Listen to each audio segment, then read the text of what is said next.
다산 정약용. 생각보다도 무척이나 짧은 것이 우리 인생이다. 짧은 인생을 살며 나의 족적을 남길 수 있도록 열심히 살아야 한다. 노는 것도 열심히, 일도 열심히 해야 한다. 또한 죽을 때까지 공부를 결코 게을리해서는 안 된다. 진정한 공부는 학교를 졸업하고부터 시작되는 법이다. 세상을 향한 공부와 스스로의 내면을 갈고 닦는 공부를 게을리하지 않는다면 어느 순간부터 주위에서는 나를 자랑스럽게 생각할 것이다. 그렇게 내가 서서히 누군가의 인맥으로 만들어지는 것이다. 서서히 내가 중심으로 다가가는 것이다. 인맥을 자랑하지 말자. 늘 내 스스로가 주위에 좋은 인맥이 될 수 있도록 노력하는 것이 좋다. 좋은 친구를 만나라. 스스로의 인격을 엄격하게 갈고 닦았다면 그가 사귀는 법도 자연스레 단정한 사람을 만나게 된다. 저절로 인생의 목표가 비슷하게 되어 서로 찾게 마련이니 억지로 사귀려고 애쓰지 않아도 된다. 불효자를 가까이 하지 말고 형제간의 극진이 아끼지 않는 사람도 가까이 하지 말아라. 사람의 진면목을 보려면 그가 가정에서 하는 행실을 관찰하면 된다. 어떤 친구를 만나느냐에 따라 사람의 인생이 바뀔 수 있다. 인생은 선택의 연속이다. 살아가며 스스로 만나는 선택의 갈림길에서 늘 올바른 선택만을 할 수는 없다. 하지만 시행착오를 최대한 줄이기 위해서는 스스로의 인격을 엄격하게 갈고 닦아야 한다. 내가 어떤 사람을 만나느냐에 따라 삶이 달라지고 인생의 크고 작은 모든 것들이 바뀌게 된다. 이 늙은 아비가 세상살이를 오래 경험하였고 또 어렵고 험난한 일을 여럿 겪어보아서 사람들의 심리를 두루 알게 되었다. 무릇 천년의 야박한 사람은 결코 믿을 수가 없으니 절대 가까이에서는 안 된다. 그가 비록 충성스럽고 인정 많고 부지런하고 민첩하여 온 정성을 다해 나를 섬겨주더라도 그들은 끝내 은혜를 배반하고 의리를 잊어버린다. 아침에는 따뜻이 대해주다가도 저녁에는 차갑게 변하고 만다. 그러니 절대 가까이 하지 마라. 인연이란 참으로 소중한 것이다. 그런데 살아가며 만나는 모든 사람이 다 인연은 아니다. 요즘은 너무 쉽게 만났다가 너무 쉽게 헤어진다. 쉽게 만든 인연은 오래가지 못한다. 그런 인연은 상대도 나를 쉽게 대하고 그만큼 나도 상대를 쉽게 대하기 마련이다. 쉽게 만든 인연은 가볍다. 서로의 득실을 생각하며 만든 인연일지도 모른다. 가벼운 데다 득실을 생각하니 인연이 깊지 못하고 서로가 따지게 된다. 가볍게 만든 인연이라 서로가 서로에게 별 미련이 없다. 예부터 사람은 사계절을 만나봐야 안다고 했다. 계절의 흐름을 지나 곡식이 만들어지고 그것으로 우리가 연명하는 것이다. 하물며 입으로 들어가는 곡식이 아니라 내 인생을 배불리 할 수도 있는 인연을 어찌 쉽게 만든단 말인가. 쉽게 만든 인연은 바람처럼 날아가 버릴 경우가 많으니 애당초 가벼운 인연을 만들지 않도록 주의하는 것이 중요하다. 인연을 맺어서 도움이 될 때도 있지만 피해를 입는 경우도 많다. 그러니 늘 인연을 맺음에 서두를 필요가 없다.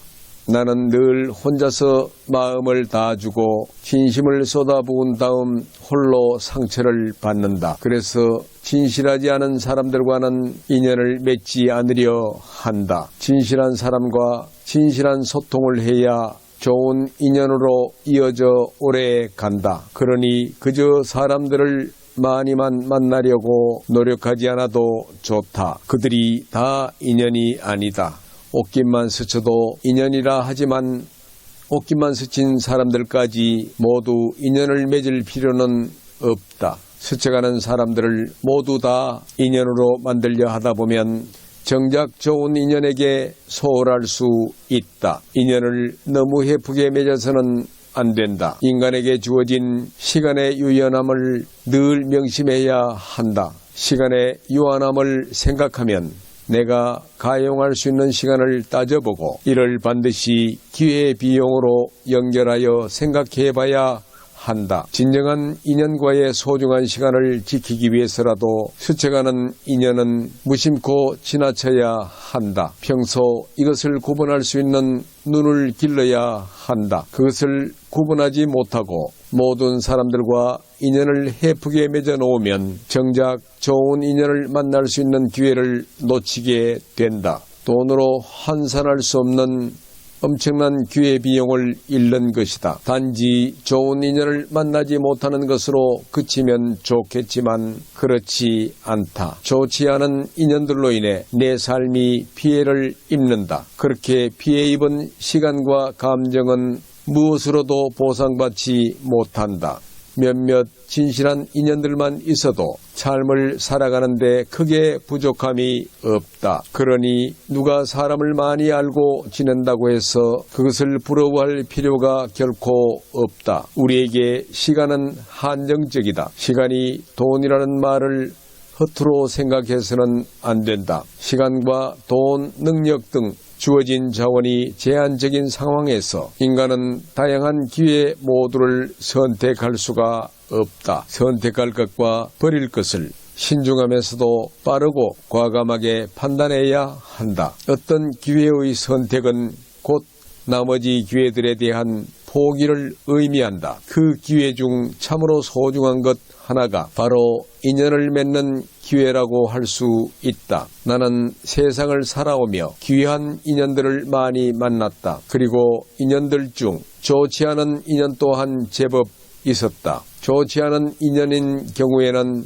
시간이 지나 인연을 정리하며 많은 생각을 할 수 있었다. 인연이 아닌 인연들로 인해 얻은 것과 버린 것들을 생각하며 다시는 그런 실수를 하지 말아야지 생각했다. 하지만 내가 사람을 잘 몰라서 그런 것인지 상대가 작정하고 가면을 쓴 것인지 가리는 것이 마냥 쉽지만은 않았다. 나이가 들며 조금씩 더 사람을 가려 만나는 법을 자연스레 알게 되었다. 그것이 1년인가 보다 오랜 시간을 함께하고 싶은 사람일수록 더 격식을 차려 대하는 것이 좋다. 사람은 본디 자주 보면 귀한 줄 모르는 법이고 귀한 것도 자주 대하다 보면 예사롭게 여기게 마련이다. 우리가 먹는 음식이 그러하고 물과 공기 또한 마찬가지다. 늘 그 자리에 있는 것만 같고 늘 당연하다고 생각하는 것이 사람이다. 음식은 지금의 우리 육신을 만들었지만 우리가 살아가며 만나는 인연은 나의 내면 형성에 큰 틀을 마련한다. 가까운 사람일수록 어려워하는 지혜가 필요하다. 불가근 불가원을 기억해야 한다. 서로 간의 거리가 참으로 중요하다. 사람과 사람과의 관계는 늘 적당한 거리를 두어야 한다. 너무 가까이에서도 안 되고 너무 멀리해서도 안 된다. 항상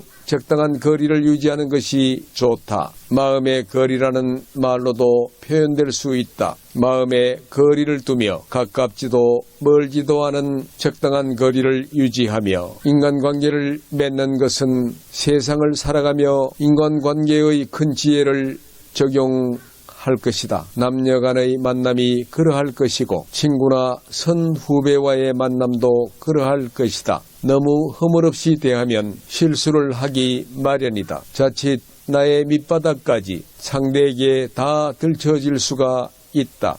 서로의 모든 것을 알아서 좋은 것도 있지만 상대의 밑바닥까지 다 알게 된다면 좋지 않은 일이 더 많을 수 있다. 사람은 서로에 대해서 조금 모르는 것이 오히려 낫다. 상대에 대한 신비감을 떠나서 조금은 어려워하고 조금은 격식을 차리는 관계 속에서 신뢰와 존중을 만들어가는 것이 좋다. 항상 상처는 멀리 있는 사람이 아닌 가까운 사람에게서 비롯되는 법이다. 사람은 완벽하지 못해서 세상을 살아가며 실수를 많이 한다. 사람을 만나는 것 또한 마찬가지 이치다.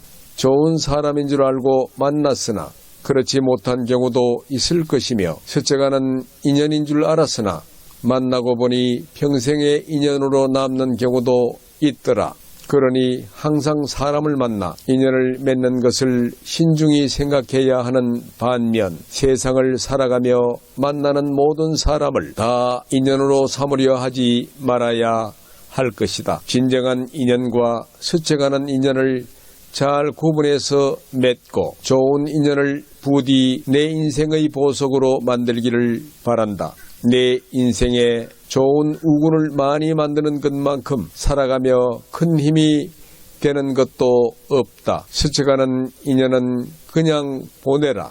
살아가며 만나는 모든 인연이 다 인연은 아니다. 도움을 주고받을 수 있는 인간관계를 소위 인맥이라고 한다. 어디 가서 많은 사람을 안다고 함부로 자랑하지 말아야 한다. 내가 인맥이라고 말하는 사람이 사실은 모두 내 인맥이 아니다. 단지 얼굴만 아는 사이와 진정한 인맥은 구분되어야 한다. 언제든 부담 없이 연락할 수 있고 거짓없는 반가운 마음으로 나를 반겨주는 것이 진정한 인맥이다. 진정한 인맥은 대부분의 사람이 망설일 만한 큰 부탁도 흔쾌히 들어줄 수 있는 사람이다. 늘 그러하지는 않겠지만 보편적으로 그러할 것이다. 만일 사소한 부탁조차 망설인다면 그저 얼굴만 아는 사람일 뿐이다. 인맥은 서로의 신뢰에서 우러나오는 법이다. 신뢰가 최상의 인맥이다. 내가 그만한 사람이어야 상대도 나를 그만한 사람으로 생각한다. 많은 사람을 안다고 습관처럼 자랑하는 사람을 항상 조심해야 한다. 사람은 내가 내세울 것이 없으면 주의를 판다. 본인보다는 주의를 내세워 인맥 자랑을 하는 법이다. 많이 친하지도 않은 상대를 무척이나 친한 것처럼 자랑을 하지만 대부분 상대는 그렇게 생각하지 않는 경우가 많다. 누구를 안다고 자랑하기보다는 내가 먼저 자랑스러운 사람이 되는 것이 중요한 것이다. 내가 사랑스러운 사람이 되기 위해서는 사회적인 성공도 중요하지만 인품이 우선시 되어야 한다. 인품이 훌륭한 사람의 곁에는 좋은 인연이 머무르기 마련이다. 그러니 늘 스스로를 갈고 닦아 좋은 인연이 곁에 머무를 수 있도록 해야 한다. 향기로운 꽃에는 벌과 나비가 끊이질 않는 법이다. 향기가 나는 사람이 되도록 노력해야 한다. 사람은 본디 남에게 옹졸하고 사람은 본디 누구에게나 한없이 관대한 법이다. 나 자신과 결코 타협해서는 안 된다. 인생은 유한하다. 생각보다도 무척이나 짧은 것이 우리 인생이다. 짧은 인생을 살며 나의 족적을 남길 수 있도록 열심히 살아야 한다. 노는 것도 열심히, 일도 열심히 해야 한다. 또한 죽을 때까지 공부를 결코 게을리해서는 안 된다. 진정한 공부는 학교를 졸업하고부터 시작되는 법이다. 세상을 향한 공부와 스스로의 내면을 갈고 닦는 공부를 게을리하지 않는다면 어느 순간부터 주위에서는 나를 자랑스럽게 생각할 것이다. 그렇게 내가 서서히 누군가의 인맥으로 만들어지는 것이다. 서서히 내가 중심으로 다가가는 것이다. 인맥을 자랑하지 말자. 늘 내 스스로가 주위에 좋은 인맥이 될 수 있도록 노력하는 것이 중요하다. 좋은 친구를 만나라. 스스로의 인격을 엄격하게 갈고 닦았다면 그가 하는 법도 자연스레 단정한 사람을 만나게 될 것이다. 저절로 인생의 목표가 비슷하게 되어 서로 찾게 마련이니 억지로 사귀려고 애쓰지 않아도 된다. 부처님의 조언. 가진 것이 적어도 아낌없이 주어라. 그러면 온 우주 만물이 우리를 축복하리라. 모든 것은 우리가 생각하는 것의 결과이니 좋은 생각과 좋은 마음을 가져라. 그러면 행복은 그림자처럼 따라오게 되어 있다. 의심하는 습관보다 더 무서운 것은 없다. 의심은 사람을 갈라놓는다. 우정을 균형을 무너뜨리고 즐거운 관계를 깨뜨린다. 남이 내 뜻대로 순종해 주기를 바라지 말라. 남이 내 뜻대로 순종해 주면 마음이 스스로 교만해진다. 우리네 삶에서의 모든 상황은 그저 찰나이다. 그렇기에 상황이 좋다면 그저 온전히 즐기면 그뿐이다. 그리고 상황이 좋지 않다 하더라도 이게 영원하진 않을 것이고 점차 나아진다는 것만을 기억하면 된다. 결국 우리에게 중요한 건 세 가지뿐이다. 얼마나 잘 사랑했는가, 얼마나 충만하게 살았는가, 그리고 얼마나 가진 것을 내려놓았는가이다. 언제나 너는 너가 있어야 할 곳에서 너와 함께할 운명인 사람과 너가 해야 될 일을 하며 살게 될 것이다. 아무런 이유도 없이 베풀어라. 대가를 바라지 말라. 칭찬도 바라지 말라. 베풀었다는 사실을 깨끗이 잊어버려라. 기대를 하면 실망하게 되는 법이다. 우리 인생의 최고 목표는 다른 사람들을 돕는 것이다. 행복은 모두에게 유익할 때 찾아온다. 당신이 행복할 때 이 기쁨은 영원하지 않고 고통을 겪을 때도 이 고통이 지속되지 않는다는 것을 잊지 말라. 세상 모든 것은 영원하지 않다. 과거는 이미 지나갔고 미래는 아직 오지 않았다. 내가 살 수 있는 시간은 단 한순간뿐이다. 바로 현재다. 현재에 충실해 살지 않으면 죽기 전에 후회가 남게 된다. 문제를 해결할 수 없다면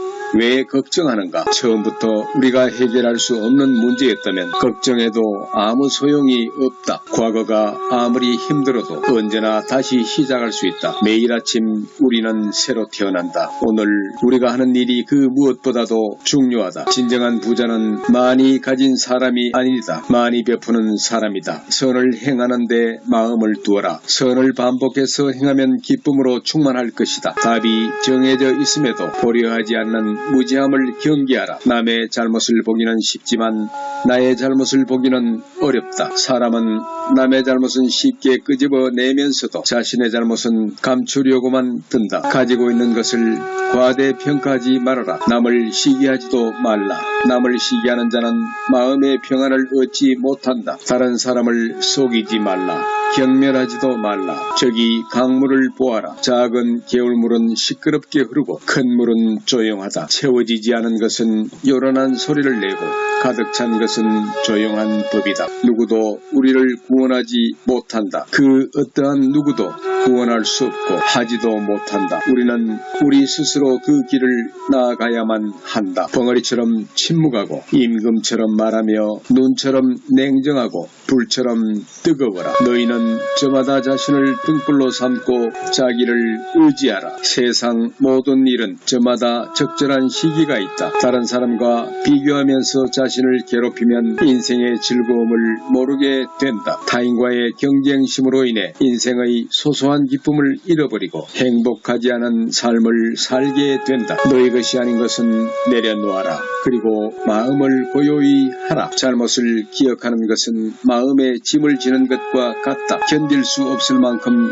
힘들고 고통스러울 때는 인생이 너에게 무언가를 가르치려고 하고 있는 것이다. 생각하는 대로 모든 것은 된다. 과거의 허물을 생각해서 지우지 못하면 마음의 짐이 되어 고통을 준다. 폭풍을 진정시키려 하지 말고 나 자신을 진정시키면 폭풍은 지나가게 되어 있다. 행복으로 가는 길은 존재하지 않는다. 행복 자체가 길이다. 당신이 사랑하는 삶을 살아라. 당신이 사는 삶을 사랑하라. 타인이 널 좋아하도록 너 자신을 바꾸지 말라. 오로지 솔직한 너 자신이 된다면 올바른 사람은 진짜 너의 모습을 사랑하게 될 것이다. 건강은 최고의 선물, 만족은 최고의 재산, 신뢰는 최고의 친척이다. 명상하며 두려움을 없애고 걱정에서 벗어나라. 어떤 말을 하든 신중하게 선택해야 한다. 주변 사람들이 그 말을 듣고 좋든 나쁘든 영향을 받을 것이기 때문이다. 베풀고 나누면서 살아라. 행복은 나눈다고 해서 줄어들지 않는다. 사랑은 너의 가장 깊은 영혼을 다른 사람에게 주는 것이다. 사람은 사랑으로 사는 것이다. 상대방에게 진심으로 대하여라. 온 마음을 다하여. 진정한 사랑은 이해해서 태어난다. 말을 잘 한다고 해서 현명한 사람이 아니라 평화롭고 사랑할 줄 아는 사람이 진실로 지혜로운 사람이다. 너무 깊이 생각하지 말아라. 불행의 가장 큰 원인은 생각이 너무 많아서이다. 악한 사람은 복수심에 사로잡히고 강한 사람은 용서할 줄 안다. 하지만 현명한 사람은 상관하지 않는다. 행복이라는 것은 자신이 가진 것에 감사할 줄 모르는 사람은 결코 느낄 수 없는 감정이다. 건강한 삶을 영위할 것인지 질병에 시달릴지는 오로지 자기 자신에게 달려있는 것이다. 작은 것에 만족하라. 조급해하지 말라. 신중한 태도와 겸손함을 가지며 가까운 이들에게 집착하지 말라. 타인이 널 어떻게 느끼는지는 너가 관여할 수 없는 것이다. 그러니 바꾸려 하지 말고 오로지 너의 인생을 살고 행복하여라. 어떻게 될지 두려워하지 말라. 의지하지도 말라. 두려움을 갖지 않으면 너는 평안해질 수 모든 것은 덧없나니 게으르지 말고 부지런히 정진하라. 있던 건 지나가고 없던 건 돌아오게 된다. 하늘 위에 하늘 아래에서 우리는 너무나도 존귀한 사람이다. 우리는 우리가 생각하는 것이다. 우리의 모든 것은 우리의 생각으로 발생한다. 우리의 생각만이 우리를 만들 수 있다. 인생이라는 것은 폭풍우가 지나가길 기다리는 것이 아니라 빗속에서 춤을 추는 것이다. 세상은 죽음과 부패로 가득 차 있고 많은 사람들이 고통스러워한다. 하지만 지혜로운 자는 세상의 본질을 깨달아 근심 걱정하지 않는다. 한 방울 한 방울이 물동이에 가득 차듯이 지혜로운 사람은 그것을 조금씩 모아서 좋은 것으로 채운다. 현명하게 사는 사람은 죽음도 두렵지 않다. 천상 세계에 있는 어떤 귀한 보석보다도 깨달은 자의 견줄 만한 것은 없다. 오늘 해야 할 일을 열심히 하자. 누가 알겠는가? 내일이면 죽을 수도 있는 게 사람의 인생이다. 한순간이 하루를 바꿀 수 있고 하루가 인생을 바꿀 수 있다. 그리고 한 인생은 세상을 바꿀 수 있다. 변화는 결코 고통스럽지 않다. 변화에 대한 저항만이 고통스러울 뿐이다. 변하지 않고 남는 것은 인내심을 가져라. 모든 것은 적당한 때에 결국 너에게 올 테니 영원한 것은 없다. 고통을 참아 이겨내라. 그리고 형편이 좋을 때를 조심하라. 너 자신을 극복할 수 있으면 현실에서도 승리하리라. 사람들에게 너의 계획을 말하지 말고 결과로 보여주어라. 또한 무언가를 들었다고 쉽사리 행동하지 말라. 그것이 사실인지 깊이 생각하고 이치가 명확할 때 과감히 행동하도록 하여라. 진리에 이르는 길에서 범할 수 있는 실수는 두 가지뿐이다. 끝까지 가지 않는 것, 그리고 시작조차 하지 않는 것. 태어날 때부터 열등한 사람도 없고 태어날 때부터 우수한 사람도 없다. 세상에 태어난 후 자신의 선택과 마음가짐에 따라서 모든 게 결정되는 것이다. 너가 너의 마음을 다스리지 못하면 그 마음이 너를 휘두를 것이다. 흔들리는 건 사람의 눈이요, 할시를 당기는 건 사람의 손이다. 명정할 수 있을지 의심하는 건 사람의 마음이다. 하지만 관역은 늘 제자리에 있다는 사실을 기억하라. 우리의 삶은 우리의 마음에 의해 형성된다. 친절은 자연스러운 삶의 방식이 되어야 한다. 세상을 향해 무한한 친절과 사랑을 발산하여라. 완전히 홀로 존재하는 것은 없다. 모든 것은 다른 모든 것과 관련이 되어 있다. 어머니가 목숨을 바쳐 외아들을 보호하듯이 모든 존재에 대한 무한한 사랑을 키워야 한다. 마치 마지막인 것처럼 모든 행동에 충실하라. 모든 것은 마음에 근거하고 마음에 이끌리고 마음에 의해 형성되는 법이니 깨끗한 마음으로 말하거나 행동하도록 하여라. 부자인지 가난한 그 자인지에 관계없이 모든 존재를 품을 줄 알아야 한다.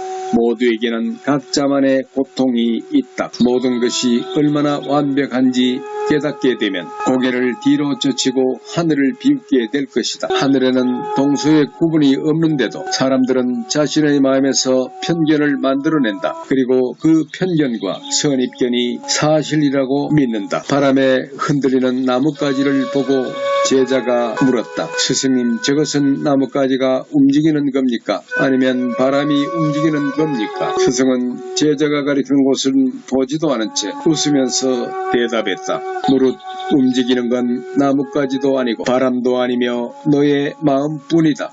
누구에게도 의지하지 말라. 오직 스스로를 등불로 삼고 의지하라. 이밖에 다른 것에 의지해서는 안 된다. 너무 걱정하지 말고 순리대로 살라. 현재에 충실하라. 기대를 하지 말고 판단하지도 마라. 왜 그것이 너에게 일어났는지 고민할 필요도 없다. 내려놓아라. 집착에서 슬픔이 생기고 집착에서 두려움이 생긴다. 집착에서 벗어나라. 집착에서 벗어난 사람에게는 슬픔과 두려움이 없다. 행복한 사람들은 자신이 가진 것에 집중한다. 불행한 사람들은 자신이 가지지 못한 것에 집중한다. 이미 가진 것에 감사하지 않는 사람에게는 행복이 오지 않는다. 결코 과거에 구애받지 말라. 과거가 너의 남은 삶을 고통스럽게 만드는 것이 아니다. 뱀이 허물을 벗듯이 과거에서 벗어나라. 세상 모든 것은 변한다. 더 많이 가지려 허덕이지 말라. 이렇다고 해서 괴로워하지도 말라. 시작이 있는 모든 것에는 끝이 있다. 고통이 너를 붙잡고 있는 것이 아니라 너가 그 고통을 안고 있는 것이다. 타인을 너무 미워하지 말라. 미움을 버리겠다는 마음 하나만으로도 미움은 사라진다. 언젠가는 우리 모두가 죽는다. 삶이 영원하지 않다는 것을 깨달으면 우리의 마음은 곧 평화로워진다. 진실해라. 화를 내지 말라. 분노를 계속 간직하는 것은 독약을 마시며 그 사람이 죽기를 바라는 것과 같다. 가진 것이 적어도 아낌없이 주어라. 그러면 온 우주 만물이 우리를 축복하리라. 모든 것은 우리가 생각하는 것의 결과이니 좋은 생각과 좋은 마음을 가져라. 그러면 행복은 그림자처럼 따라오게 되어 있다. 의심하는 습관보다 더 무서운 것은 없다. 의심은 사람을 갈라놓는다. 우정을 무너뜨리고 즐거운 관계를 깨뜨린다. 남이 내 뜻대로 순종해주기를 바라지 말라. 남이 내 뜻대로 순종해주면 마음이 스스로 교만해진다. 우리네 삶에서의 모든 상황은 그저 찰나이다. 그렇기에 상황이 좋다면 그저 온전히 즐기면 그뿐이다. 그리고 상황이 좋지 않다 하더라도 이게 영원하진 않을 것이고 점차 나아진다는 것만을 기억하면 된다. 결국 우리에게 중요한 건 세 가지뿐이다. 얼마나 잘 사랑했는가, 얼마나 충만하게 살았는가, 그리고 얼마나 가진 것을 내려놓았는가이다. 법정 스님의 조언. 깨어있는 시간을 늘려라. 잠자는 시간을 줄이라. 우리에게 주어진 시간은 그리 많지 않다. 시간의 잔고는 아무도 모른다. 쇠틀같이 많은 날 어쩌고 하는 것은 귀중한 시간에 대한 모독이요 망언이다. 시간은 오는 것이 아니라 가는 것이다. 한 번 지나가면 다시 되돌릴 수 없다. 잠자는 시간은 휴식이요 망각이지만 그 한도를 넘으면 죽어있는 시간이다. 깨어있는 시간을 많이 갖는 것은 그의 인생이 그만큼 많은 삶을 누릴 수 있다. 자다가 깨면 다시 잠들려고 하지 말라. 깨어있는 그 상태를 즐기라. 보다 값이 있는 시간을 활용하라. 날마다 좋은 날. 산다는 것은 비슷비슷한 떼풀이만 같다. 하루 세 끼 먹는 일과 자고 일어나는 동작. 출퇴근의 규칙적인 시간관념 속에서 오늘이 가고 내일이 온다. 때로는 사랑도 하고 미워도 하면서 또는 후회를 하고 새로운 결심을 하면서 살아가고 있다. 노상 그날이 그날 같은 타성의 늪에서 허우적거리면서 시작도 끝도 없이 흘러간다. 이와 같은 반복만이 인생의 전부라면 우리는 나머지 허락받은 세월을 반납하고서라도 도중에서 뛰어내리고 말 것이다. 그러나 안으로 유심히 살펴보면 결코 그날이 그날일 수 없다. 오늘의 나는 어제의 내가 아니다. 또한 내일의 나는 오늘의 내가 고스란히 이어지는 것이 아닌 사람이란 다행히도 그 자리에 가만히 놓여있는 가구가 아니며 앉은 자리에서만 맴돌도록 만들어진 시계바늘도 아니다. 끝없이 변화하면서 생성되는 것이 생명 현상이므로 개인의 의지를 담은 노력 여하에 따라 그 인생은 얼마든지 달라질 수 있다. 작은 선행, 작은 선이라도 좋으니 하루 한 가지씩 행해야 한다. 작고 미미한 것일지라도 남이 알아주지 않을지라도 그것을 행해야 한다. 그 일상적인 행을 통해서 자기 자신을 거듭 일으켜 세워야 한다. 그렇지 않으면 늘 넘어진다. 그것은 이웃을 향한 행을 통해서 가능한 것이지 경전을 많이 봤다고 해서 본문을 많이 들었다고 해서 행해지는 것은 아니다. 우리가 세상을 살아가면서 하루 동안에 한 가지 착한 일을 듣거나 행할 수 있다면 그날 하루는 헛되이 살지 않고 잘 산 것이다. 참으로 사람의 도리를 다 했는가? 하루 한 가지라도 이웃에게 덕이 되는 행동을 했는가 안 했는가에 의해서 그날 하루를 잘 살았는가 못 살았는가를 판가름할 수 있다. 여기에서 삶의 의미와 가치가 결정된다. 법정 스님에게 배우는 침묵의 의미. 현대는 말이 참 많은 시대다. 먹고 뱉어내는 것이 입의 기능이긴 하지만 오늘의 입은 불필요한 말들을 뱉어내느라고 그 어느 때보다도 많은 수고를 하고 있다. 이전에는 사람끼리 마주보며 말을 나누었는데 전자매체가 나오면서는 혼자서도 얼마든지 짓거릴 수 있게 되었다. 민주공화국인 대한민국에서는 유언비어나 긴급조치에 위배되지만 않는다면 그리고 다스리는 사람들의 비위에 거스르지만 않는다면 그 말의 내용이 아첨이건 거짓이건 혹은 협박이건 욕짓거리건 간에 마음대로 짓거릴 수 있다. 언론의 자유가 보장된 풍토이다. 그런데 말이 많으면 쓸 말이 별로 없다는 것이 위들의 경험이다. 하루하루 나 자신의 입에서 토해지는 말은 홀로 있는 시간에 달아보면 대부분 하잘것없는 소음이다. 사람이 해야 할 말이란 꼭 필요한 말이거나 참말이어야 할 텐데 불필요한 말과 거짓말이 태만인 것을 보면 우울하다. 시시한 말을 하고 나면 내 안에 있는 것이 빛이 조금씩 새어나가는 것 같아 말 끝이 늘 허전하다. 좋은 친구란 무엇으로 알아낼 수 있을까를 가끔 생각해보곤 한다. 가치 있는 시간에 대한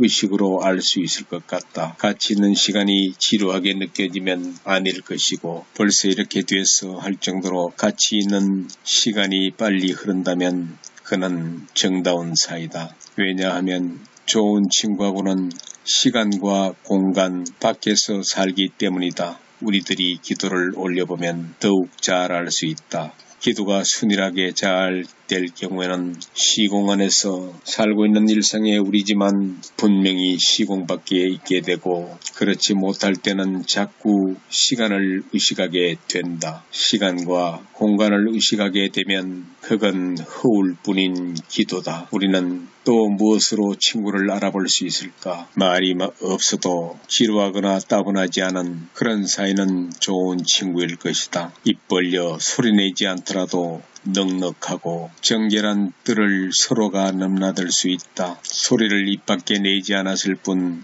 구슬처럼 영롱한 말이 침묵 속에서 끊임없이 오고 간다. 그런 경지에는 시간과 공간이 미칠 수 없다. 우리는 또 무엇으로 친구를 알아볼 수 있을까? 말이 없어도 지루하거나 따분하지 않은 그런 사이는 좋은 친구일 것이다. 입 벌려 소리내지 않더라도 넉넉하고 정결한 뜰을 서로가 넘나들 수 있다. 소리를 입 밖에 내지 않았을 뿐 구슬처럼 영롱한 말이 침묵 속에서 끊임없이 오고 간다. 그런 경지에는 시간과 공간이 미칠 수 없다. 말이란 늘 오해를 동반하게 된다. 똑같은 개념을 지닌 말을 가지고서도 의사소통이 잘 안 되는 것은 서로가 말뒤에 숨은 뜻을 모르기 때문이다. 엄마들이 아가의 서투른 말을 이내 들을 수 있는 것은 말소리보다 뜻에 귀 기울이기 때문이다. 이렇듯 사랑은 침묵 속에서 이루어진다. 사실 침묵을 배경 삼지 않는 말은 소음이나 다를 게 없다. 생각 없이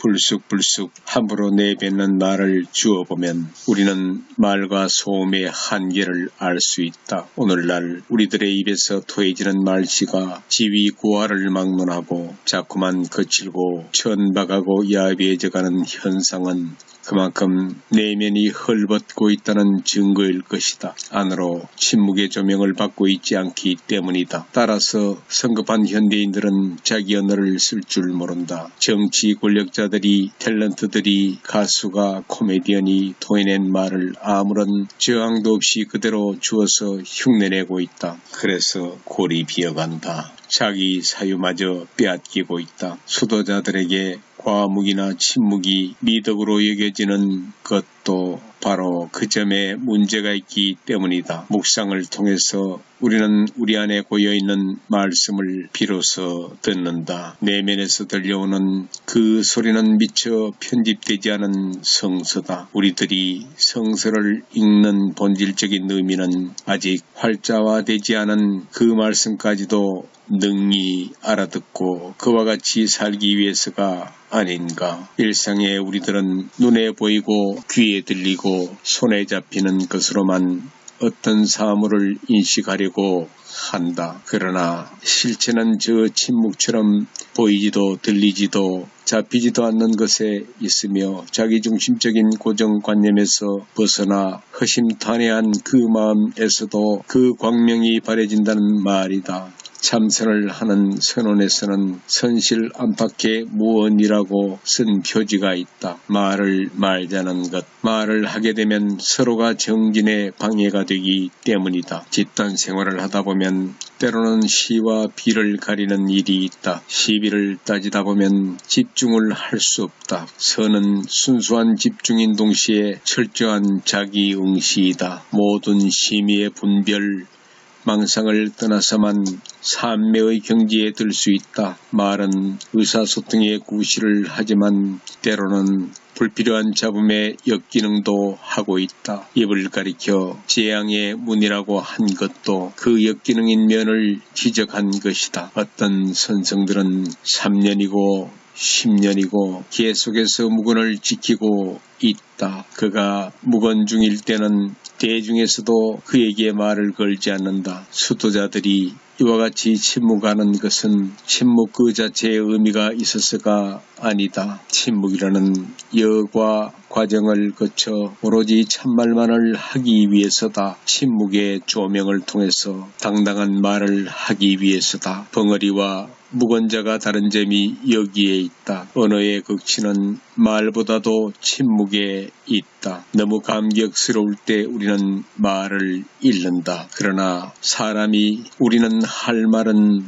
해야 한다. 그런데 마땅히 입 벌려 말을 해야 할 경우에 침묵만을 고수하려는 사람들이 있다. 그것은 미덕이 아니라 비겁한 회피다. 그와 같은 침묵은 때로 범죄의 성질을 띈다. 옳고 그름을 가려보아야 할 입장에 있는 사람들의 침묵은 비겁한 침묵이다. 비겁한 침묵이 우리 시대를 얼룩지게 한다. 침묵의 의미는 쓸데없는 말을 하지 않는 대신 당당하고 참된 말을 하기 위해서이지 비겁한 침묵을 고수하기 위해서가 아니다. 어디에도 거리낄 게 없는 사람만이 당당한 말을 할 수 있다.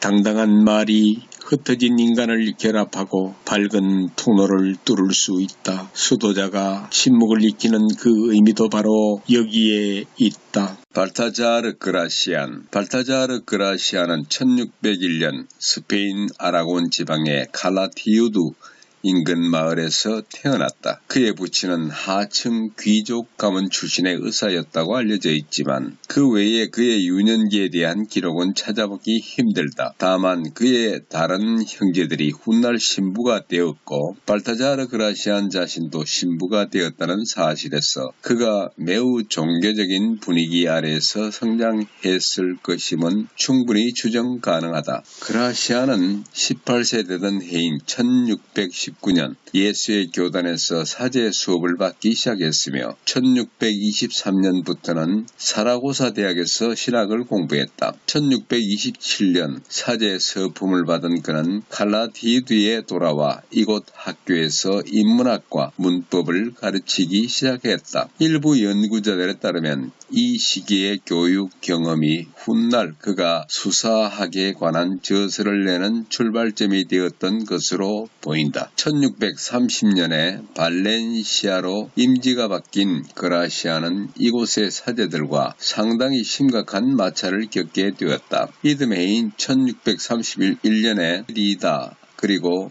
1633년에는 간디아로 부임지가 바뀌게 되지만 발렌시아에서 갈등은 이후 상당한 후유증을 남겼으며 세상을 바라보는 그의 시각에도 적지 않은 영향을 끼친 것으로 보인다. 1636년 아시아는 아라곤 지방의 스키의 강론 담당 신부로 부임했는데 이곳에서 첫 저서 영론을 발간함으로써 작가로서 여정을 시작했다. 이후 그라시아는 예수의 사제로서 주로 아라곤과 발렌시아 지방 일대에서 교육, 설교 혹은 고해 관련 업무를 담당했고 다른 한편으로는 꾸준히 개인적인 저술 작업을 계속하다가 1658년에 생애를 마감했다. 1637년에 출판된 첫 저서 영웅론은 범속한 대중의 범주를 뛰어넘는 영웅들을 특징지는 행동 양식들은 무엇인가에 대한 저자의 성찰을 담고 있다. 영웅론은 이보다 조금 앞서 이탈리아에서 출판된 마키아벨리의 군주론이나 카스틸리네오의 긍정론의 영향을 받았다고 생각되지만 이 두 저서들과 차별되는 그라시안 고유의 시각 역시 곳곳에서 발견된다. 이후 그라시안이 발표한 저서들은 문학 이론서와 종교 교리 책자를 제외하면 그의 첫 작품에 나타난 내용과 일맥상통하는 흐름을 보인다. 즉 1640년에 출간된 정치가는 통치자가 지녀야 할 덕목과 행동 규범을 1646년에 출간된 사려 깊은 자는 사회적 성공을 원하는 자가 갖추어야 할 인간적인 특성들을 제시하고 있으며 1647년의 저서 사례와 지혜의 책은 아포리즘 형식으로 된 일반적인 삶의 지혜를 그리고 1651년부터 1657년 사이에 3부로 나뉘어 출간된 비판자는 세상을 바라보는 저자의 시각과 인간 삶의 형태들에 대한 총체적 관찰을 보여주고 있다. 그라시안이 바라보는 세상의 모습은 대단히 부정적이었어. 이 세계는 위선과 기만으로 가득 찬 곳이다. 마땅히 성공해야 할 사람은 실패하고 이길 자격이 없는 자가 승리하며 진실을 말하는 자는 주위 사람들에게 외면당하고 아첨으로 상대를 기분 좋게 하는 이들일수록 높은 자리에 올라간다. 이 같은 세상에서 성공하기 위해 혹은 단순히 생존하기 위해 그라시안이 독자에게 전하는 주된 충고 중 하나는 신중하라는 것이다. 즉 세상의 모순에 섣불리 자신을 던져 항거하지 말고 타인의 생각을 귀담아 듣되 자신의 생각은 외부에 누설하지 말라는 것이 그의 전형적인 권고다. 이처럼 세상에 부정적인 평가를 내린 그라시안의 세계관이 그가 속한 교단의 종교적 세계관과 충돌했음은 두말할 나위가 없다. 그라시안은 첫 작품에서부터 로렌스 그라시안이라는 필명을 사용해 자신을 숨겼지만 교단에서는 어렵지 않게 그가 실제 저자라는 사실을 알아냈다. 그라시아는 여러 차례 교단의 질책을 피할 수 없었으며 특히 비판자의 발표 이후 그에게 가해진 징계는 이미 약해져 있던 건강을 악화시켜 안타깝게도 그의 죽음을 앞당기는 계기가 되었다. 주요 발표 작품으로서는 사려와 지혜의 책, 군주론, 비판자, 궁정론, 사려 깊은 자, 정치가, 영웅론 등이 있다. 그러면 발타자르 그라시안의 명언을 살펴보도록 하겠습니다. 큰 위기를 만났을 때는 굳센 마음만큼 좋은 동반자는 없다. 그러다가 마음이 약해지면 주변의 도움을 받아야 한다. 스스로 극복할 줄 알면 조바심이 줄어든다. 운명에 굴하지 말아야 한다. 그렇지 않으면 운명은 걷잡을 수 없는 상황이 된다. 어떤 사람들은 어려움 속에서 스스로 극복하려고 하지 않고 어찌 감당해야 할지 몰라 고난을 배가시킨다. 자기 자신을 잘 아는 사람은 숙고를 통해 약점을 극복한다. 그리고 지혜로운 사람은 별들까지도 정복한다. 삶의 가장 중요한 규칙은 참을 줄 아는 것이다. 어리석은 사람들은 인내할 줄 알라. 현명한 사람은 늘 참을성이 약한데 지식이 많아질수록 조급해지기 때문이다. 아는 게 많아지면 만족하기가 어렵다. 에픽테스토에 대하여 삶의 가장 중요한 규칙은 참을 줄 아는 것이고 이것은 지혜의 절반에 해당한다. 모든 어리석음을 참으려면 많은 인내가 필요하다. 때때로 가장 많이 의지하는 사람들을 가장 많이 참아야 한다. 이것은 자신을 이기는 훈련에서 중요하다. 참을 때 비로소 귀중한 평화가 생기는데 이는 땅에서 누리는 행복이다. 하지만 잘 참지 못하는 사람들은 자기 안으로 피하는 게 낫다. 단 자기 자신은 견딜 수 있어야 한다. 사람의 마음을 얻는 일은 가장 위대한 일이다. 말과 행동을 다스리라. 그러면 어디서나 많은 자리를 차지하고 존경도 미리 얻는다. 이것은 모든 것, 즉 대화와 연설, 심지어 걷고 보고 원하는 데까지 영향을 미친다. 사람의 마음을 얻는 것은 위대한 승리다. 이러한 탁월함은 어리석은 무모함이나 거만함에서 비롯되지 않으며 우월한 성품과 덕스러움이 쌓여 형성된 위험 있는 권위에서 나온다. 수천 개의 결점 중에서도 단 하나의 완벽함을 발견하라. 매사에 좋은 점을 발견하라. 이것은 좋은 취향 때문에 얻는 장점이다. 벌은 벌집을 지으려고 단맛을 쫓고 독사는 독을 모으기 위해 쓴맛을 쫓는다. 취향도 마찬가지인데 어떤 사람은 최고의 것을 또 어떤 사람은 최악의 것을 쫓는다. 모든 것에는 좋은 점이 있기 마련인데 특히 생각할 거리가 있는 책은 더욱 그렇다. 그러나 어떤 사람은 불행을 타고났다. 1000가지 완벽함 중에서도 단 하나의 결점을 찾아내 그것을 비난하고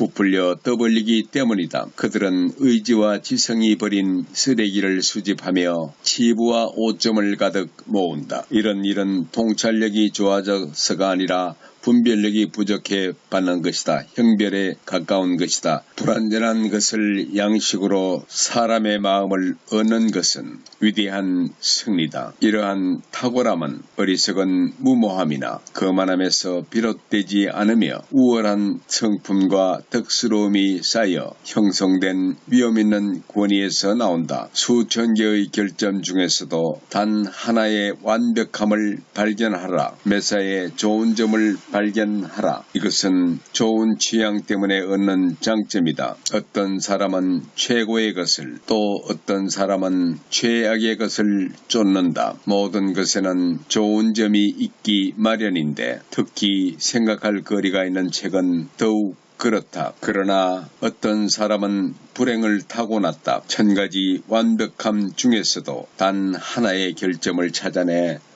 그것을 비난하고 부풀려 떠벌리기 때문이다. 그들은 의지와 지성이 버린 쓰레기를 수집하며 치부와 오점을 가득 모은다. 이런 일은 통찰력이 좋아서가 아닌 분별력이 부족해 받는 형벌에 가깝다. 그들은 늘 고통에 시달리고 불안전한 것을 양식으로 삼기 때문에 불행하게 살아간다. 반대로 더 행복한 취향을 가진 사람들도 있다. 그들은 우연한 기회에 수천 개의 결점 중에서도 단 하나의 완벽함을 발견한다. 집요함이 지나치면 어리석음과 분노만 남는다. 항상 반박하려고 하지 말라. 그 안에는 어리석음과 분노가 가득하기 때문이다. 그런 마음이 생기지 않도록 지혜로워야 한다. 모든 일에서 문제를 찾아내는 건 똑똑하다는 뜻일 수 있지만 그런 집요함 때문에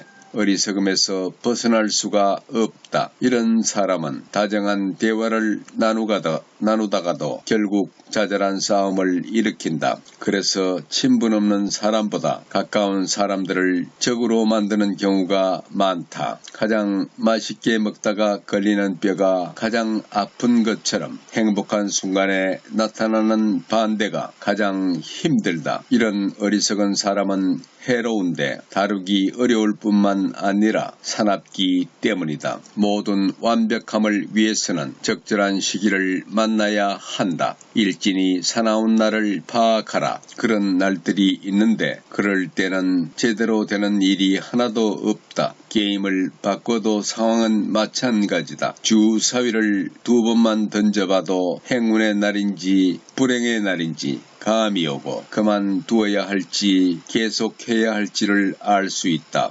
이해력도 변하므로 항상 현명한 사람은 없다. 편지 쓸 때처럼 생각하는데도 운이 따라야 한다. 모든 완벽함도 적절한 시기가 뒷받침되어야 하고 아름다움도 늘 지속되지는 않는다. 기지마저도 과하거나 부족하면 제 뜻을 이루지 못하기도 한다. 매사에 좋은 결과를 얻으려면 때를 잘 만나는 것이 중요하다. 그래서 어떤 날에는 뭘 해도 안 되고 또 어떤 날에는 별로 애쓰지도 않았는데 다 잘 된다. 잘 되는 사람에게는 모든 것이 준비된 셈이다. 즉 재능이 무르익었고 기질도 조화를 이루며 모든 행운의 별이 상승 중이다. 그럴 때는 기회를 잡아야 하고 단 하나라도 놓쳐서는 안 된다. 그러나 현명한 사람은 한번 안 좋은 일이 있었다고 불행한 날이라고 단정하거나 그 반대 상황이라고 해서 행운의 날이라고 단정 짓지 않는다. 전자는 불안감 때문일 수도 있고 후자는 우연에 불과할 수 있기 때문이다. 조언이 필요하지 않을 만큼 완벽한 사람은 없다. 다가가기 어려운 사람이 되지 말라. 조언이 전혀 필요하지 않을 만큼 완벽한 사람은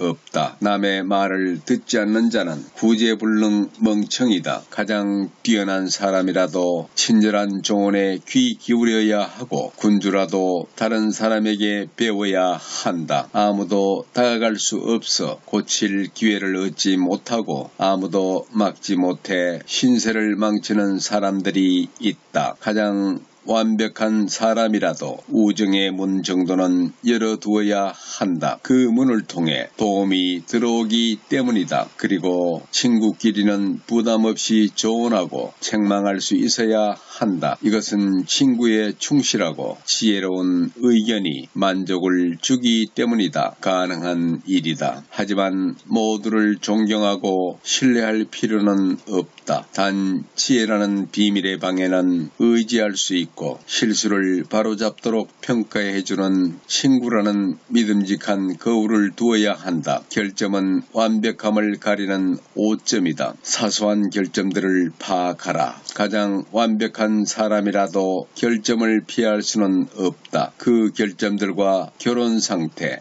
혹은 내연 관계에 있다. 재능에는 결점이 있다. 재능이 클수록 결점도 크고 눈에 잘 띈다. 이것은 스스로 자기 결점을 몰라서가 아니라 그것을 사랑하기 때문이다. 결점인 줄 알면서도 거기에 지나치게 열중하는 것, 그것은 배로 나쁘다. 결점은 완벽함을 가리는 오점이다. 자기 눈에는 그것이 좋아 보여도 다른 사람은 기분이 상한다. 이런 점에서 앞에서 용기 있는 자는 자기 자신을 극복하고 더 많은 탁월함을 발휘한다. 모든 사람은 남의 결점을 찾아낸다. 감탄할 만한 좋은 것을 칭찬해야 할 때에는 가만히 있다가 탁월함 속에서 결점을 끄집어내 비난한다. 희생양을 두는 것도 갖추어야 할 능력이다. 다른 사람에게 나쁜 일을 넘길 줄 알라. 악의를 막아줄 방패를 지니는 일은 통치자의 훌륭한 책략에 속한다. 실패에 대한 비난과 험담이라는 대중의 벌을 대신 받을 사람을 곁에 두는 것은 악의가 생각하듯 무능력이 아니며 오히려 뛰어난 능력이다. 모든 일이 다 잘 될 수는 없고 모든 사람을 다 만족시킬 수도 없다. 그러므로 자기 의욕이 좀 꺾이더라도 불행의 표적이자 잘못을 책임질 희생양을 곁에 두어야 한다. 위대한 철학만이 사람의 기질을 꿰뚫어 파악한다. 사람들에게 속지 말라. 이것은 속임 중에서 가장 최악이면서 가장 흔하게 일어난다. 상품보다는 가격에 속는 편이 낫다. 여기에서 가장 필요한 것은 내면을 들여다보는 일이다. 또한 사물을 아는 것과 사람을 아는 것은 다르다. 사람의 기질을 꿰뚫고 기분을 파악하는 일은 위대한 철학이다. 따라서 책처럼 사람도 깊이 연구해야 한다. 말할 때 주의하라. 경쟁자와 말할 때는 신중하도록 주의하고 다른 사람과 말할 때는 예의를 지키도록 주의해야 한다. 말하기 전에는 늘 시간이 있지만 말하고 나면 되돌릴 시간이 없기 때문이다. 다시 말해서 따라서 말할 때는 마치 유언을 남기듯 해야 한다. 말이 줄면 싸움도 준다. 따라서 하찮은 말을 할 때도 중요한 말을 할 때를 대비하여 주의해야 한다. 깊이 간직한 비밀에는 신성한 빛이 돈다. 경솔하게 말하는 사람은 곧 넘어지거나 패한다. 지혜로운 사람은 자기 약점을 보이지 않는다. 다친 손가락은 보여주지 말라. 그러면 모두가 그것을 건드리려고 하기 때문이다. 그리고 다쳤다고 불평하지도 말라. 악인은 항상 우리를 아프게 하거나 약하게 만드는데 집중하기 때문이다. 화를 내는 것도 다른 사람에게 놀리도록 부추길 뿐 전혀 도움이 되지 않는다. 악인은 늘 드러낼 만한 결함이 없는지 찾으러 다닌다. 그리고 고통을 찾기 위해 악의적인 암시를 던지며 결점을 발견할 때까지 수많은 방법을 사용할 것이다. 그러나 지혜로운 사람은 개인적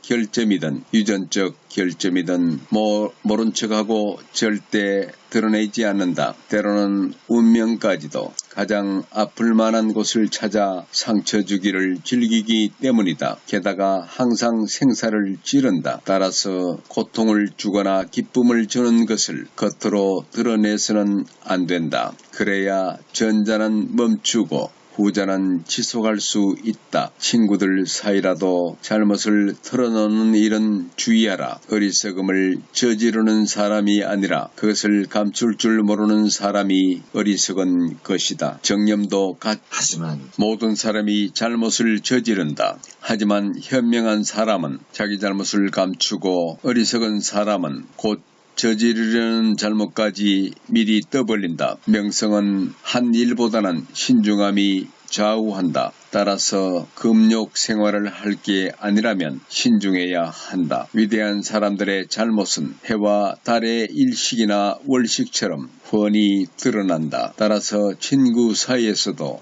잘못을 털어놓지 말아야 한다. 그리고 할 수만 있다면 자신에게조차 숨겨야 한다. 하지만 여기서 도움이 때는 또 다른 삶의 법칙이 있는데 이는 자기 잘못을 잊어버릴 줄 아는 것이다. 우연의 의지에 친구를 사귀지 말라. 친구를 잘 선택하라. 친구는 신중함의 시험을 통과하고 행운의 검증을 받으며 의지력뿐만 아니라 이해력으로도 인정받은 사람이어야 한다. 이것은 인생의 성공을 좌우할 정도로 매우 중요한데도 사람들은 별로 신경 쓰지 않는다. 어떤 사람은 노력해서 친구를 사귀지만 대부분은 우연히 친구를 사귄다. 어떤 친구들과 어울리는지를 보면 그 사람을 알 수 있다. 현명한 사람은 절대 어리석은 사람들과 어울리지 않기 때문이다. 하지만 즐겁게 어울린다고 친밀한 관계라고 단정 지을 수는 없다. 그 사람의 능력을 신뢰하기보다는 단지 재미있어서 그럴 수 있기 때문이다. 어떤 우정은 진짜이고 어떤 우정은 가짜다. 전자를 통해서는 많은 이로움을 얻고 후자를 통해서는 쾌락을 얻는다. 사람됨을 보고 사귀는 친구는 적고 조건을 보고 사귀는 친구는 많다. 하지만 친구의 뛰어난 판단력은 남들의 선의보다 더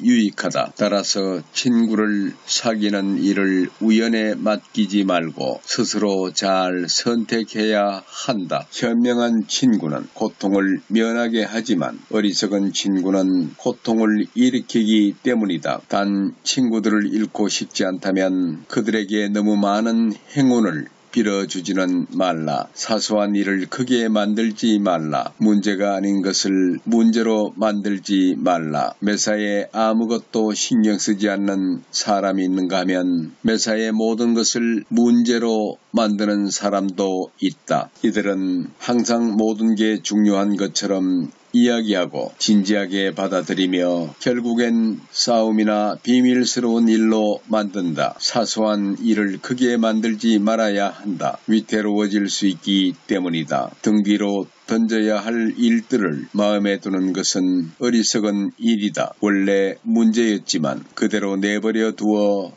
아무 문제가 되지 않은 일도 많다. 그리고 아무것도 아니었던 일인데 괜히 신경 써서 큰 문제가 된 일도 많다. 처음에는 모든 일을 쉽게 끝낼 수 있지만 나중에는 그렇지 않다. 그리고 치료법이 되려 병을 만드는 경우도 많다. 문제를 그대로 둔다고 해서 꼭 최악으로 흘러가진 않는다. 쉽게 믿는 사람은 금방 수치를 당한다. 쉽게 믿지도 사랑하지도 말라. 쉽게 믿지 않으면 판단력이 성숙했다는 뜻이다. 거짓말이 너무 흔하므로 믿는 일 자체가 특별한 일이 되어야 한다. 쉽게 믿는 사람은 금방 수치를 당한다. 그렇다고 다른 사람이 주는 신뢰를 공개적으로 의심해서도 안 된다. 그런 무례함은 모욕으로 이어지고 그들을 속이는 사람이나 다른 사람에게 속아 넘어간 사람으로 취급하는 것이기 때문이다. 하지만 그보다 안 좋은 이유가 있는데 남을 믿지 않는다는 것은 거짓말쟁이임을 보여주는 징표라는 점이다. 그리고 그런 사람은 다른 사람을 믿지 않고 다른 사람도 그를 믿지 않는다는 두 가지 결점을 드러낸다. 그러므로 말을 들었다면 판단을 유보하는 게 지혜로운 처사다. 어느 작가는 믿음에 대해 말하면서 쉽게 사랑에 빠지는 것은 일종의 경솔함이다 라고 했다. 만일 거짓말을 한다면 행동도 거짓이라는 뜻이다. 또한 말보다는 행동으로 속이는 게 결과적으로는 훨씬 더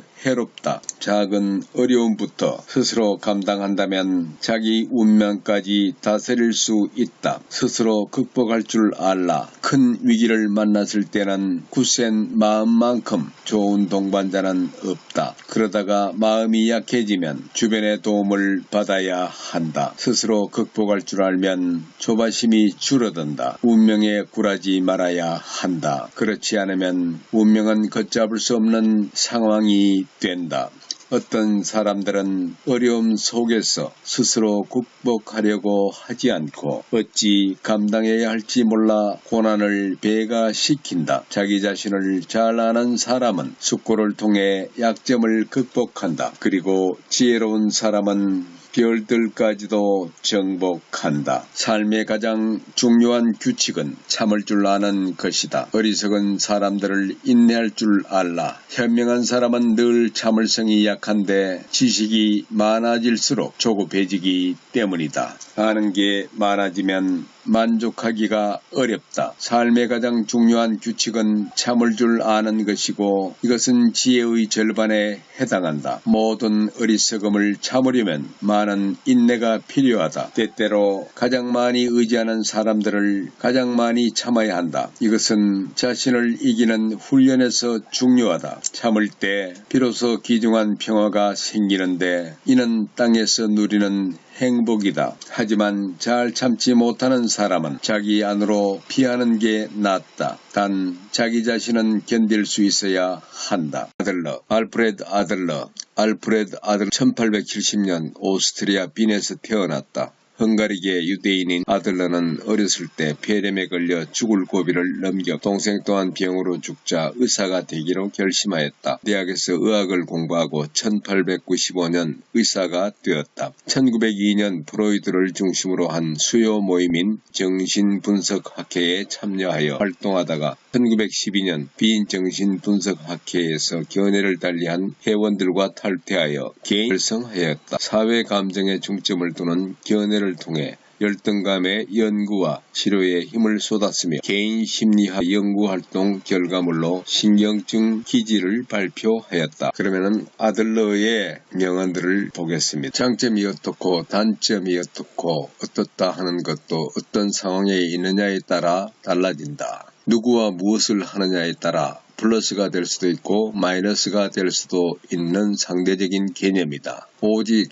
그 사람이 처한 상황만이 그것이 점인지 단점인지를 결정한다. 생각의 함정으로서 인간은 누구나 자신의 정당화해 줄 수 있는 생각은 붙잡고 방해되는 생각은 거부한다. 세상을 바라보고 해석할 때에도 자기 생각을 지지하는 데에 필요한 것만 받아들인다. 이로운 것들은 의식의 영역에 두지만 자신을 불편하게 하는 것은 무의식으로 밀어낸다. 집중력은 누구에게나 있다. 흔히 내가 혹은 우리 아이가 집중력이 없어서 문제라고 말하지만 그것은 틀린 말이다. 집중하지 못하는 사람은 없다. 다만 항상 다른 것에 집중하고 있을 뿐이다. 부주의는 다른 사람이 요구하는 것을 해야 하는 상황에서 나타나는 특징이다. 못났다는 느낌은 어디에서 오는가? 인간으로 존재한다는 것은 곧 열등감을 느낀다는 다. 태어난 그 순간부터 인간은 비교 대상을 찾는다. 형제나 또래, 친구는 물론이고 심지어 부모까지도 경쟁의 대상으로 본다. 자신에게 없는 것, 자신이 할 수 없는 것을 곧바로 다른 사람보다 못하다는 감정으로 받아들인다. 신발끈을 매지 못해 끙끙대는 아이를 도와줬다가 아이에게 한 대 맞는 엄마를 보더라도 너무 놀라지 말아야 한다. 미래는 과거의 해석이다. 과거가 우리가 극복하려던 열등감이나 결핍감을 보여준다. 미래는 어디로 그 에너지를 옮겨갈 것인지 방향과 관련이 있다. 한 사람의 미래는 그가 과거의 열등감과 결핍을 어떻게 해석하고 무엇을 실행에 옮기는가에 달려 있다. 포장하려는 노력은 누구나 갖고 있으며 남보다 잘났다는 것을 꼭 보여주려고 애쓰는 사람이 있다. 우리는 그 안에 있는 열등감을 봐야 한다. 말이 너무 많은 사람, 행동이 너무 과한 사람에게는 항상 감추려고 하는 어둠이 있다. 이 점을 잘 들여다봐 주면 좋아질 것이다. 가장 나쁜 사례로서는 자신의 부족함을 숨기기 위해 자기 최면이나 자기 도취를 반복하면서 스스로 뛰어난 사람이라고 느끼고 싶어하는 경우가 많다. 직장에서 이렇게 억눌린 사람이라면 집으로 돌아와서는 자신이 얼마나 중요하고 대단한 존재인지 가족에게 보여주려고 꾼이 되기도 한다. 그의 열등감은 해소되지 않고 축적된다. 자기 자신을 기만하는 이런 노력은 결국 실패한다. 권력을 향하는 사람들을 보면 열등감이 클수록 권력에 대한 욕망은 강해지고 감정적 기복도 심해진다. 권력을 잡았다고 생각하고 마구 휘두르는 사람은 그 권력을 잃게 되었을 때 상상하기 힘든 수준으로 초라해진다. 권력은 강력한 열등감에 시달리는 사람이 손쉽게 얻을 수 있는 가짜 치료약이다. 자살의 목적을 살펴보면 자살은 언제나 복수이거나 안갚음이다. 자살하려는 사람은 자신의 죽음에 대한 책임을 누군가에게 전가하려 한다. 나는 정말 여리고 예민한 사람인데 내가 이렇게 잔인하게 대하다니 메시지를 몸으로 표현하고 있는 것이다. 상황을 정면으로 개선하려는 노력은 하지 않고 타인이나 상황을 그저 지배하고 우월감만을 느끼려는 데서 나타나는 현상이다. 감정의 목적. 모든 감정과 행동에는 보다 근본적인 이유가 있다. 목표가 있는 사람은 감정을 그 목표 달성에 맞게 적응시킨다. 이를테면 분노는 종종 타인이나 상황을 지배하기 위해 꺼내드는 장치다. 습관적으로 화를 내는 사람은 상대를 빠른 시간 안에 굴복시키려는 의도를 가지고 있다. 그럴 만한 힘이 있는 사람과 없는 사람은 자신에게 화를 들리는 이른바 자학의 태도를 취한다. 사람은 각자의 의미 안에서 산다. 순수하게 상황 그 자체를 경험하는 것을 불가능하다. 자기 자신에게 중요한 상황만을 경험할 뿐이다. 그러므로 똑같은 일을 겪는다고 해도 사람에 따라 모두 다르게 해석되기 때문에 겪은 사람의 숫자만큼이나 각각 다른 사건일 뿐이다. 용기란 무엇인가? 장애물을 만나더라도 자신의 목표를 달성하는 일이 이 장애물보다 더 중요하다고 생각하고 끊임없이 노력하는 마음을 우리는 용기라고 한다. 회피하면서 만족하는 사람들을 살펴보면 우리도 잘 알듯 인간은 적당히 타협해서 만족해야 하는 방법을 끊임없이 찾아낸다. 포도를 따먹으려다 실패하자 바로 신포도일 거라고 단정 지으며 돌아서는 여우처럼 애초의 뜻을 현실 앞에서 자신도 모르게 묻어버린다. 그러면서 자신이 속해 있는 사회 탓을 하거나 다른 사람을 비난하면서 자신 역시 피해자인 양 슬픈 표정을 짓는다. 하지만 이런 사람들은 막상 자신의 일에는 정성을 다해 매진하지 않는 경우가 많다. 자신의 어리석음이, 어려움이 사회의 구조적 문제이기 때문에 열심히 한들 해결할 수 있는 게 별로 없다고 생각한다. 자신의 삶을 치열하게 느끼지 못하기 때문에 어려운 일이 생기면 언제나 돌아가는 길을 택한다. 그들은 그저 곤경을 피하길 원한다. 도피를 통해서, 이 전투의 회피를 통해서 그들은 자신이 실제보다 훨씬 더 강하고 현명한 존재라고 착각한다. 다양한 사람들의 다양한 삶의 범죄자들의 삶의 의미는 비교적 간단하다. 타인의 삶은 안중에 없고 자신의 욕망을 만족시키는 것이 전부이다. 알코올 중독자들은 항상 도망가고 싶어하고 편하게 자신을 좀 놓아줬으면 이제 각자 삶의 의미를 표현해내는 방식이다. 질문이 내게 올 때 어떻게 하는가? 인생의 의미란 무엇인가? 인간은 왜 사는가? 이런 질문은 주로 실패한 사람, 고통받고 있는 사람이 하는 법이다. 모든 순탄하고 어려움이 없을 때 이런 질문을 하지는 않는다. 질문에서 답이 나오기를 기대하지 말라. 아무리 기다려도 답이 오지는 않을 것이다. 헛된 싸움을 보면 비가 온다고 하자. 당신은 무엇을 할 수 있을까? 우산을 들거나 택시를 탈 것이다. 비를 향해 주먹을 휘두르면서 싸우려고 하거나 굴복시키려 들지는 않을 것이다. 하지만 당신은 지금 비와 싸우는 일에 많은 시간을 허비하고 있다. 그것을 당신은 힘이라고 착각하고 있다. 나아지게 할 수 있다고 믿고 있다. 하지만 당신이 생각하는 승리는 누구보다도 당신에게 피해를 준다. 한계를 만드는 것은 나 자신이다. 누구도 나를 낙담시키지 못한다. 내게 한계를 만들고 규정 짓는 것은 항상 나 자신이다. 실패가 두려워 전력을 다하는 것을 포기하고 스스로 가두어 버린다. 어떤 문제든 해법은 여기에 있다. 더 용기를 내고 더 협력하는 것. 어떤 삶을 선택할 것인가. 삶이란 끊임없이 도전을 만나는 일이다. 평생 계속되는 도전에 맞설 용기를 내는 것. 이것이야말로 삶의 본질이다. 당신은 선택할 수 없다. 순순히 도전해 하면서 진짜 삶을 살 것인가? 아니면 뒤로 물러나 계속 핑계거리를 찾으며 가짜 삶을 살 것인가? 알프레드 아들러는 프로이트와 융과 함께 심리학계의 3대 거장으로 꼽힌다. 몇 해 전에 끌었던 미움받을 용기라는 책은 아들러의 심리학을 소개한 책이다. 프로이트가 꿈과 무의식을 통해 인간의 심리를 이해하려고 했다면 아들러는 열등감을 통해 인간의 심리를 이해하려고 했다. 이는 아들러의 성장 과정과 무관하지 않다. 아들러는 유복한 유대인 상인의 아들로 태어났다.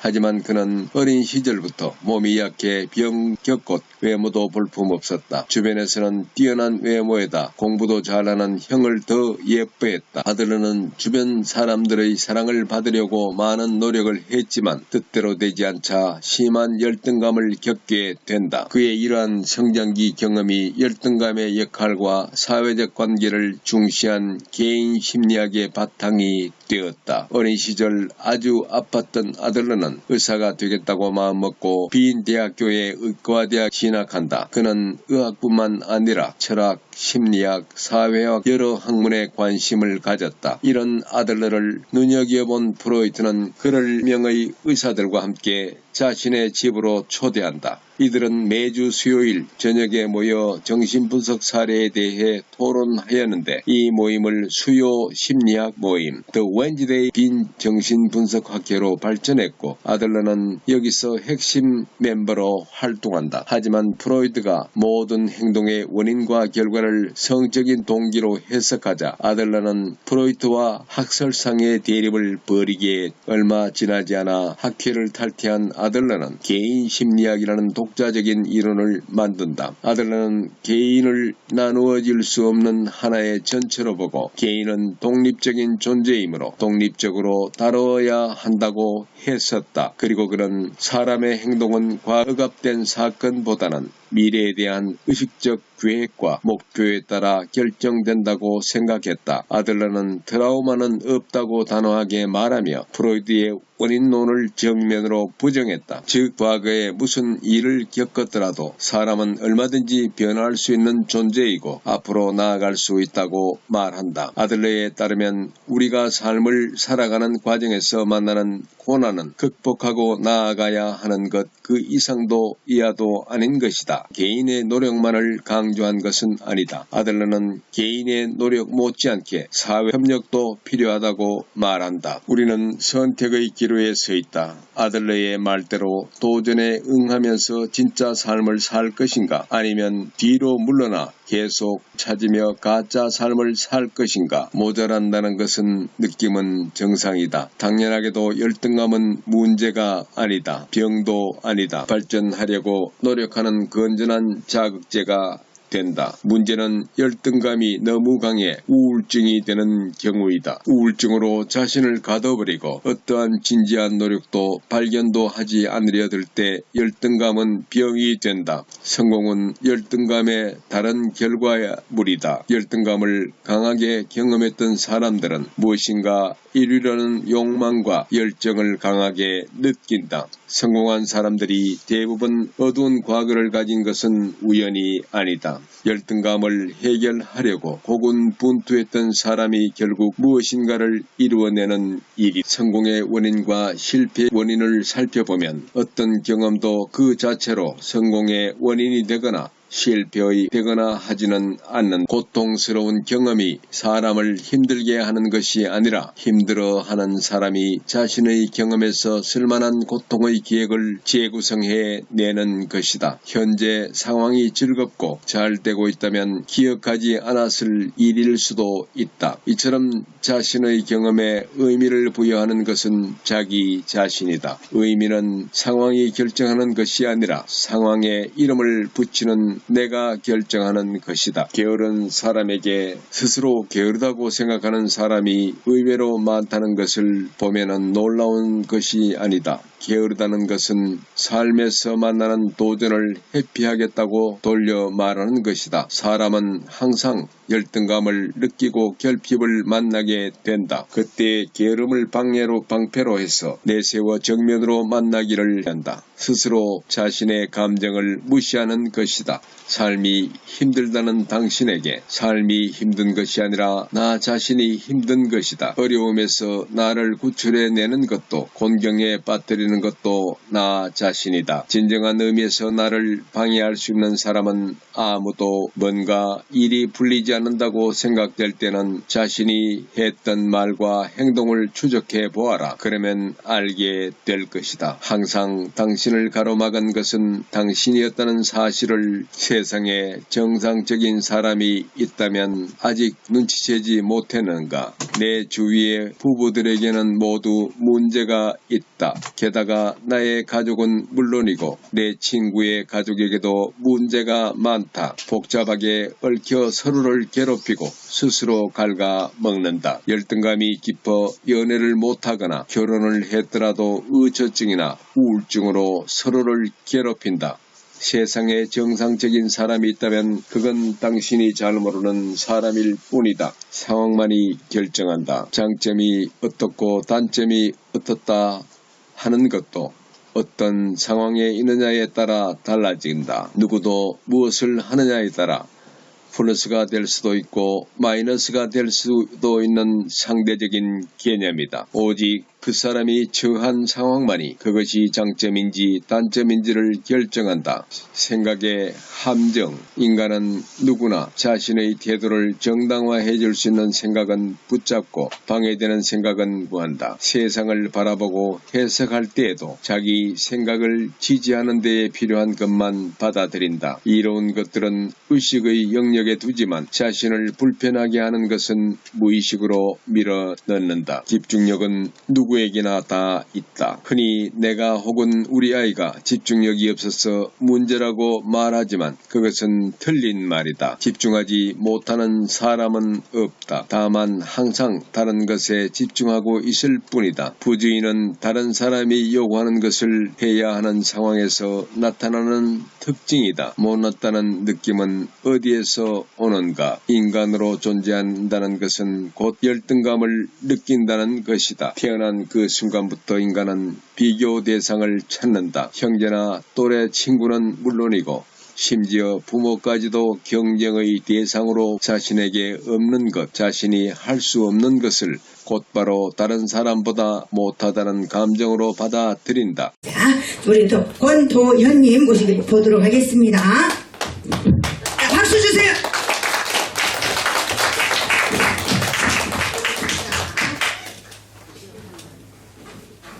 네, 감사합니다. 전 가려면 봉두리에 살고 있는 권도현입니다. 이제 얼마 안 있으면 명절이지 않습니까? 그죠? 명절을 화기애애하고 화목하기 위해서 중요한 것이 아마 돈일 것 같아요. 그죠? 그리고 또 말이 굉장히 중요합니다.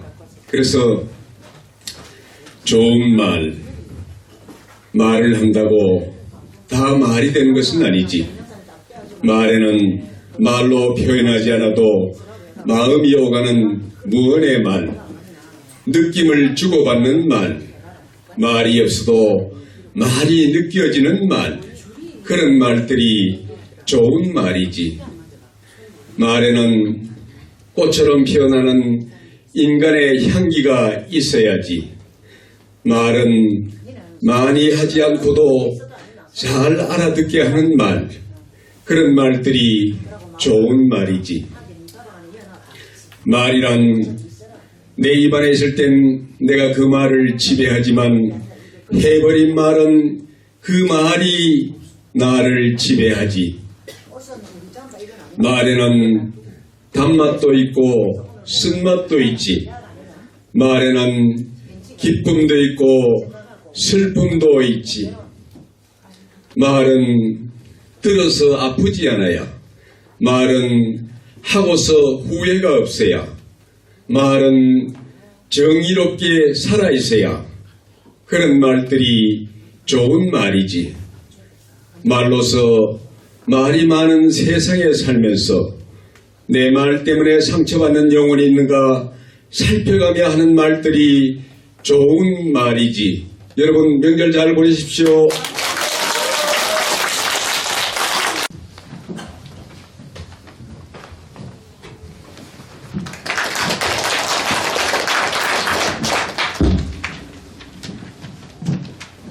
기도의 시, 희성 타고르.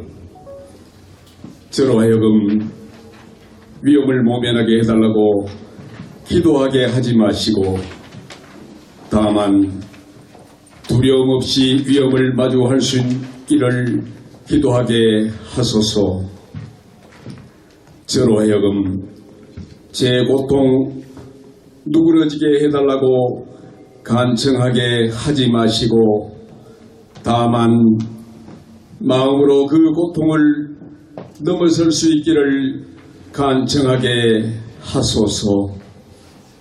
저로 하여금 삶이라는 이 전쟁터 속에서 타협을 모색하게 하지 마시고 다만 제 자신의 힘으로 길을 찾아 극복해 나가게 하소서.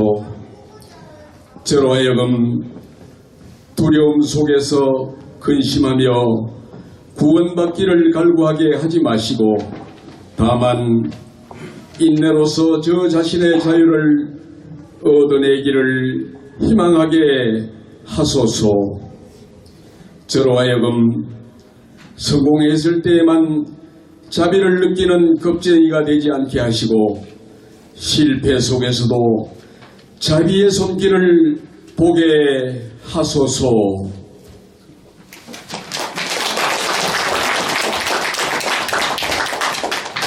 네, 가슴에